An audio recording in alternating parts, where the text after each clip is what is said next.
A good view of the Soyuz MS-23 spacecraft docked to the Prichal module, which is the node module, a multi-hatched docking port for multiple vehicles at the Russian segment of the station. And now we're back inside Prichal at the hatchway to the Soyuz, as the crew is beginning to gather for final farewells before the Soyuz crew floats through the hatch and closes the hatch behind them to begin their pre-undocking preparations. And a view of Frank Rubio, soon to depart the International Space Station. Rubio, Prokopyev, and Petelin originally were scheduled to spend just 6 months on the station, but a coolant leak developed in their original Soyuz that brought them to the station, the Soyuz MS-22, back on December 14th last year. And a replacement Soyuz was launched unpiloted and automatically docked to the station. That's the Soyuz MS-23 that they'll be returning home in a short time from now.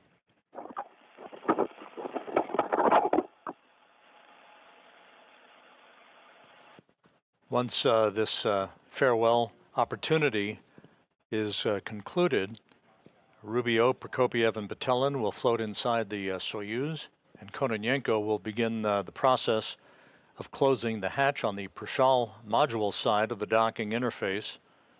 The Soyuz hatch will be closed, and the Soyuz crew, the departing crew, will begin to don their Sokol launch and entry suits. And with the photo fest now having been completed, final handshakes between the crew members, and we'll be seeing Prokopyev, Petelin, and Rubio enter the Soyuz vehicle momentarily.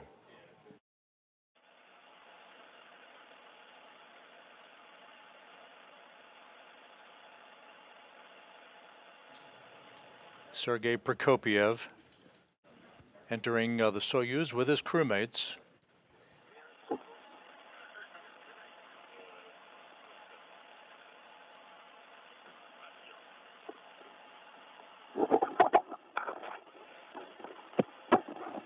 They are entering into the upper section of the Soyuz called the orbital module, which is basically designed to provide the crew members a bit of space before they move into the center section, which is the descent module of the spacecraft. The station hatch will be closed first, followed by the Soyuz hatch, and that will initiate the start of leak checks over the course of an orbit or so, to make sure that we have an airtight seal between the two docking interfaces before the depressurization of the passageway is conducted.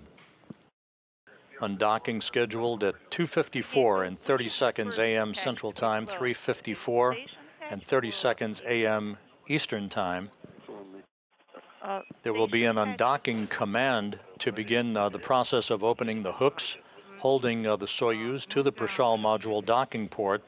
That takes about 90 seconds to complete before the springs push off on both sides of the docking interface to initiate the physical separation of the vehicle.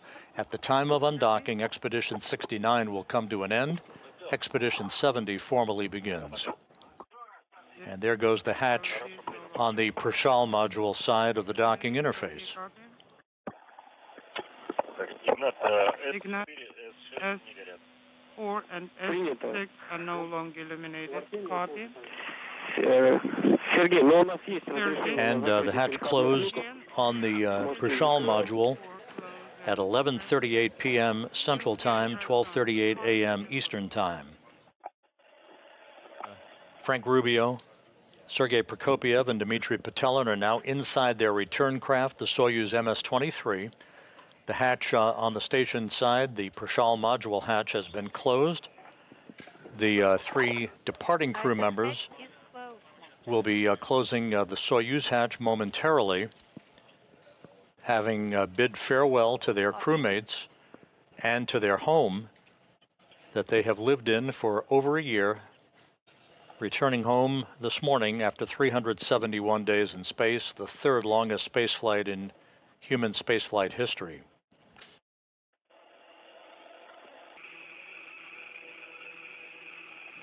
A good view of the three-sectioned Soyuz spacecraft. At the very top of your screen is the instrumentation and propulsion module with the solar arrays deployed. The center section is where the crew is strapped into their seats. That's the descent module, the only component that survives the heat of re-entry to bring the crew home. And at the very top of the Soyuz, mated still for another couple of minutes to the Prichal module, that's the orbital module.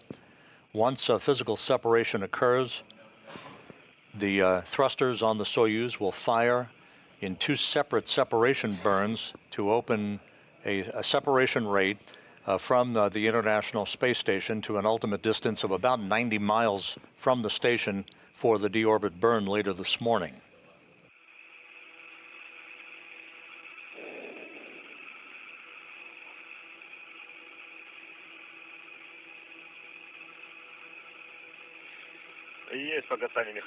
Undocking confirmed.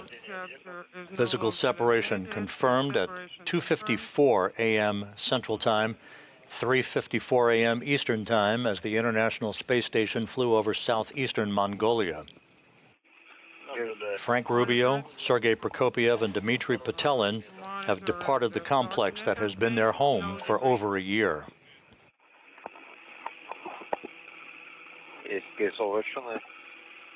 Unintelligible.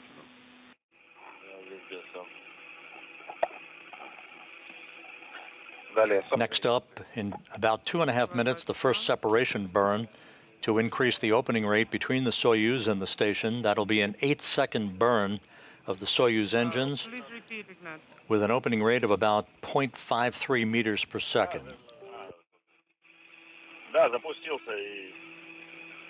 Inaudible. Yes, we send the command, but inaudible, both from the control panel. And the indicator is no longer illuminated.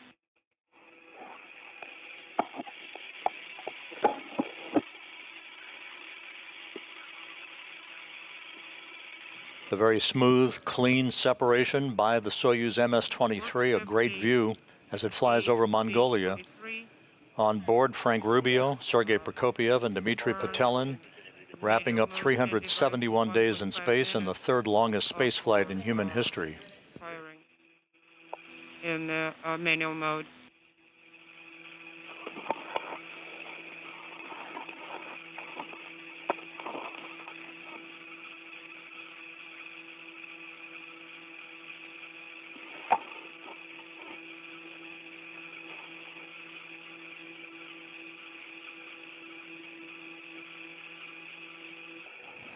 At this point, the crew will have a bit of free time as they prepare for the deorbit burn and their ultimate descent back into the Earth's atmosphere. So how is it going? Well, it's not the first time.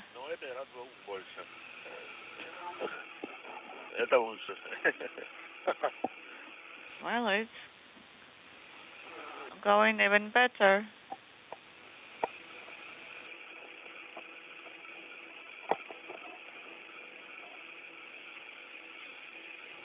Good view of the departing Soyuz. Sergei Prokopyev reporting that the crew is feeling well. Everything in good shape on board the MS-23. This spacecraft was launched back in February, unpiloted, made an automated docking to the International Space Station as the replacement for the damaged Soyuz MS-22 spacecraft that incurred a coolant leak back in December of last year, rendering it unusable for the crew to return to Earth in. As the Soyuz undocked from the International Space Station, the NASA and Russian landing team, embedded with the Rosaviatsa search and recovery forces, are taking a breather at the airport in Zhezkazgan, which is the intermediary staging site. The NASA Russian landing team flew by helicopters from Karaganda to Zhezkazgan a couple of hours ago. Those helicopters have been refueled and will take off in sequential fashion for the landing site to recover Rubio, Prokopyev, and Petelin. The helos will be wheels up around the time of the deorbit burn. which again is scheduled at 5:24 and 9 seconds a.m. Central Time, 6:24 and 9 seconds a.m. Eastern Time.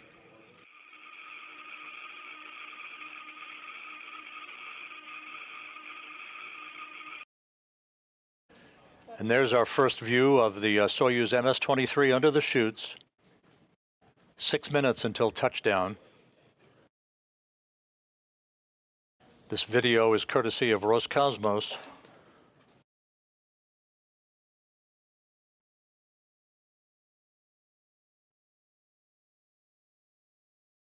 Soyuz descending at its normal rate of descent. Search and recovery forces are reporting back that everything is looking good from their perspective.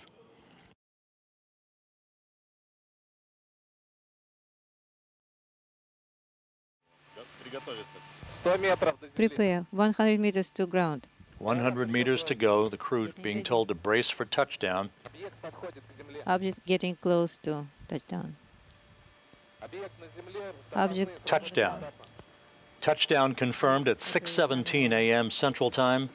Rubio's record ride comes to an end as he, Prokopyev, and Petelin return to Earth after a 371-day, 157 million-mile journey at the International Space Station. And this video now, courtesy of Roscosmos, showing Soyuz commander Sergei Prokopyev having been helped out of the Soyuz MS-23 spacecraft.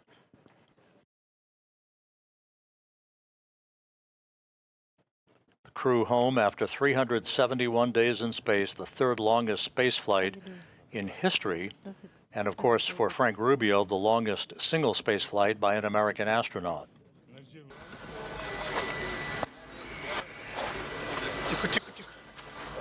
Easy, easy.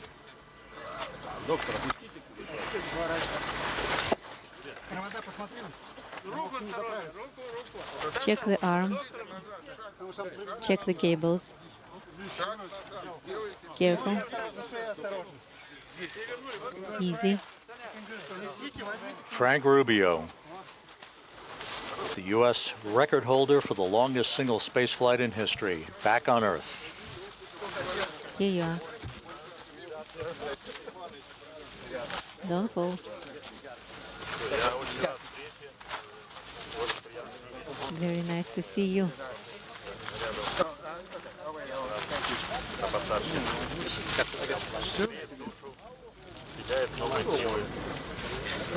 So great.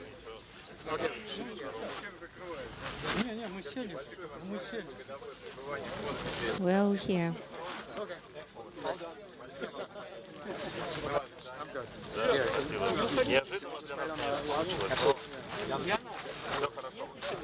All went well.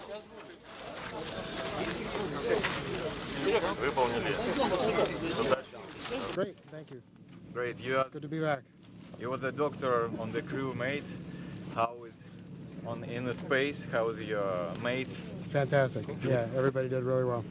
You look very well. Thank very you. well. Thank you. It's good to be home. Thank you.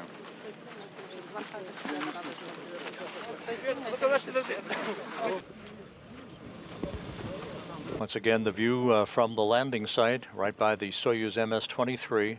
Frank Rubio on the left, Sergei Prokopyev on the right.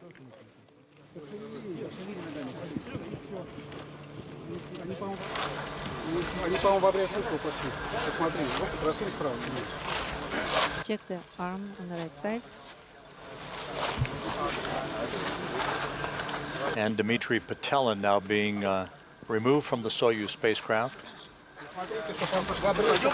Easy, easy here. Turn. Legs.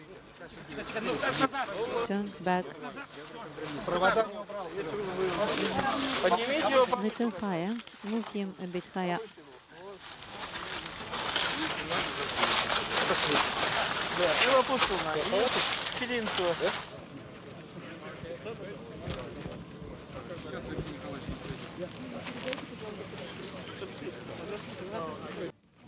And a view of the Soyuz MS-23 spacecraft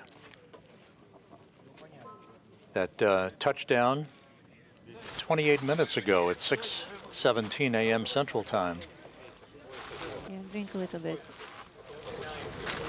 The 3 crew members will be carried in those chairs into a nearby inflatable medical tent to doff their Sokol launch and entry suits, get into more comfortable flight clothing, and then they'll be transported in those ATVs to 3 awaiting Russian Mi-8 helicopters to take off for a 2-hour flight back to the staging city of Karaganda to the northeast of the landing site.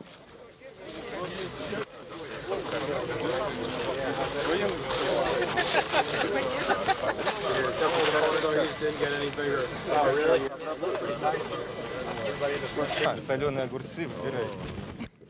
And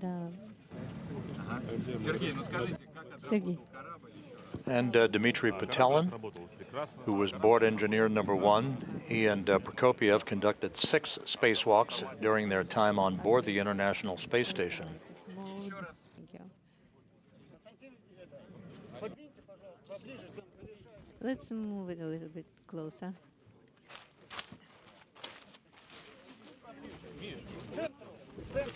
Closer to the center.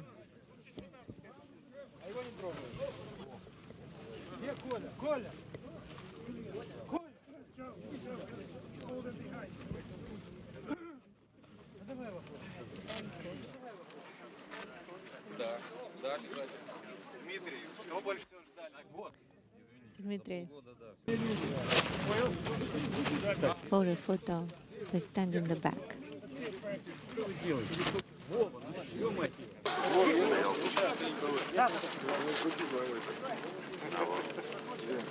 Those Matryoshka dolls bearing the images of each of the 3 crew members being presented to them by members of the search and recovery forces. I'm taking pictures of everybody. Oh, perfect. Very good.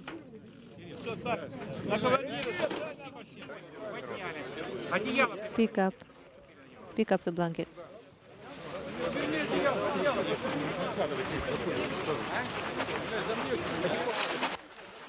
Prokopyev, thumbs up, being moved toward that medical tent.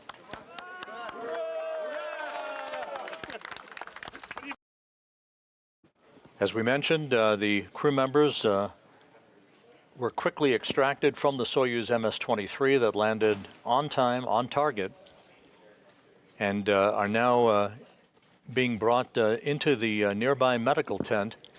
And there's a view of Frank Rubio with Joe Acaba and the rest of the NASA team helping bring him into the medical tent. In the back, you see ISS program manager Joel Montalbano. The crew will get out of those Sokol launch and entry suits. They'll put on comfortable flight clothing and prepare for their helicopter flight back to Karaganda, Kazakhstan, and eventually their trip back to their respective hometowns. Rubio coming to Houston, Prokopyev and Petelin coming to Star City, Russia. So with that, the crew is now back in the medical tent.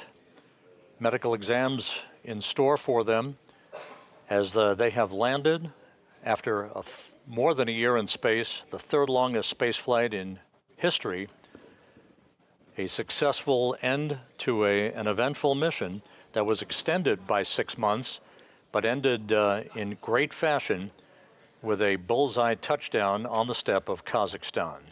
Frank Rubio, Sergei Prokopyev, Dmitri Petelin, safely back on Earth.